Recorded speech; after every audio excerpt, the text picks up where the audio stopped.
Working on a 2012 Jeep Grand Cherokee with a 5.7 Hemi, doing the MDS delete. Here's the cam, the new cam. The whole kit comes with the MDS plug deletes. Got a good way to take these things out. They're a pain in the butt. Where the phone stays.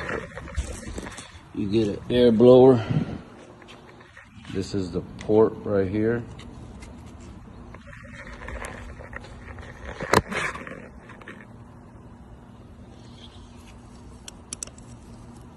Break it loose. And you put air in it.